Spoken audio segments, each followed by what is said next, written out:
Puna para patas sa mata ng masa. Tila Brigada! Tila Brigada! Brigada! Pagtaas sa bilang ng functionally illiterate na mga Pilipino. Abay patuloy daw ho na bumabagsak ang sistema ng edukasyon sa bansa. Brigada Haji Kaaminyo, i-brigada mo. Brigada! Live report! Brigada Abs, nababahala si House Deputy Minority Leader Franz Castro sa pag-aaral ng Philippine Statistics Authority na nagbunyag na halos 19 na milyong Pilipino na nakapagtapos ng high school ang itinuturing na functionally illiterate. Ayon kay Castro, hindi na lamang ito crisis kundi national emergency na nagpapatunay na bumabagsak ang sistema ng edukasyon at hindi na pagtutuunan ng sapat na atensyon ng kasalukuyang administrasyon. Kapag isa sa bawat 5 senior high school graduates ay hindi makaunawa sa isang simpleng kwento sa kabila ng ilang taong pag-aaral, ito anya ay isa ng systemic failure na banta sa kinabukasan ng bansa. Ang ikinaalarma ng kongresista, milyon-milyong estudyante ang hindi nakakaunawa sa binabasa sa kabila ng ipinatutupad na K-12 program. Punto nito, paano makakasabay ang mga mag-aaral sa knowledge-based economy kung kulang sila sa pinaka-basic na skills para sa trabaho at partisipasyon sa lipunan?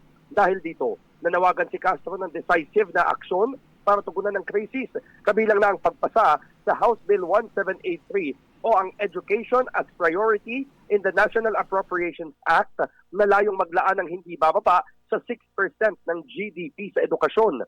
Mababatid na sa functional literacy, education, and mass media study ng PSA, 79% lang ng senior high school graduates noong 2024 ang functionally literate o yun bang mga nakakabasa, nakakapagsulat, at nakakapag-compute. Brigada Abs. Nakon, hindi naman noon Brigada Haj, almost 19 million na mga senior and junior high school graduate yung hindi pumasa doon sa doon sa criteria ng being functionally literate.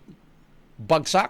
Yun nga yung nakakabahala, Brigada Abs, kasi kung tutuusin, basic ito. Ito yung, di ba, pag sinabi mong reading comprehension, di ba palagi tayong tinatanong, ano yung pagkakaintindi mo dun sa kwento? Di ba yung mga ganong klase ng tanong na kung tutuusin, dapat ay maraming nakakasabay ng mga estudyante kung sila ay graduate ng senior high school. Ano bang relevance ito sa present time? Yun yung mga binanggitan yun, yung 19 million, yun yung maging potentially victim ng mga fake news, Brigada Haj, kasi hindi nakakomprehend na kanilang binabasa. Tamang-tama ka dyan, Brigada Abs, kasi kung tutuusin, sa panahon ngayon na naglipa na ang fake news, kailangan natin ng discernment. Kailangan na ang isang bata ay merong kakayahan na kumbaga i-analyze yung kanyang mga nababasa kung ito ba ay totoo o ito ba ay kasinungalingan. Kaya yun yung nakakabahala at yun yung magiging relevance ng study na ito ng PSA na I think dapat talaga tugunan ng gobyerno.